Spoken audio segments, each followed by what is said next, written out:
Hello everyone, my name is Chris, and today I'm going to be discussing the foot in the door strategy from our text, Dynamics of Persuasion, as it pertains to a real-world scenario I went through. The strategy itself dictates that an individual is more likely to comply with a second, larger request if they've already agreed to a smaller initial request. I'm going to be giving you an example from my past that I feel fits this strategy. The year is 1999. I'm a senior in high school, just trying to stay awake in my economics class. I've been playing drums for quite a few years, and I was looking for some members to be in a band with. At the time, I was really into the punk rock genre, which was really at the twilight of its revival movement. As I was leaving class, I heard someone ask me if I liked the band Pennywise, who just so happened to be my favorite punk band of all time. I turned to the other guy. It turns out he's a huge fan. He also likes other bands that I like, Bad Religion, The Misfits, NoFX, bands of that genre. His name's Edgar, and I introduced him to another friend of mine, a guitarist named Joe. Now, having played guitar himself, Edgar and Joe really seemed to kind of get along together. So the three of us tried to collaborate. We had a mutual friend named Andrew who played the bass. So together we had the musical aspect down. Problem was we were missing a singer. Now, Edgar said he knew a guy named Travis. We were desperate. They didn't want to sing, so we brought Travis in. The problem was, Travis was, one, not very polychronic. He was very polychronic. Didn't really care. Always late if he showed up at all. What's more is, he had contrasting styles of music that we had. So you really weren't feeling it in the music. The worst part, fundamentally, was that he was actually dyslexic. And it really made it hard for him to read our music. It was our lyrics, our music, our songs, and he just really wasn't relaying that well. So I hypothesized that Edgar would understand the importance of the group dynamic and how important it was for us to stay together over just having his friend in as a filler.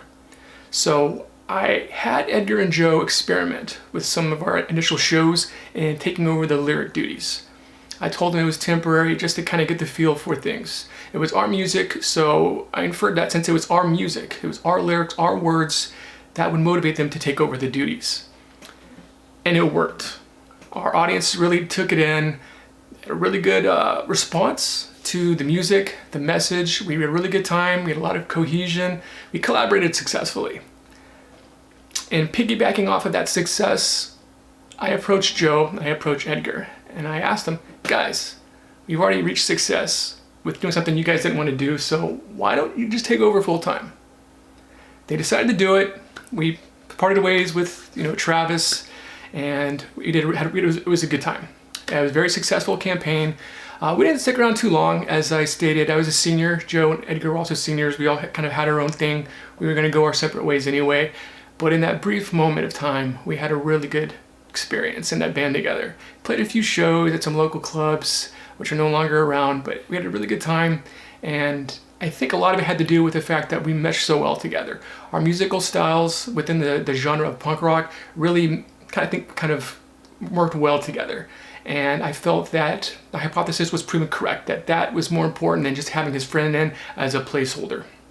I feel you can also use this in real world scenarios currently, like in the workplace, for example. If you can understand that there is a common goal to be made and for the better or the greater good of the group, especially in a group dynamic, if you can kind of tiptoe your way into it with a smaller request, something that is within the same guidelines or the same context of what you're trying to reach, I think if you apply that technique, that strategy, I believe you'll find success in virtually all of your endeavors. I want to thank you for allowing me this opportunity to explain the foot in the door technique. In conclusion, I just want to say that I find it is really, really effective in almost all aspects of persuasion.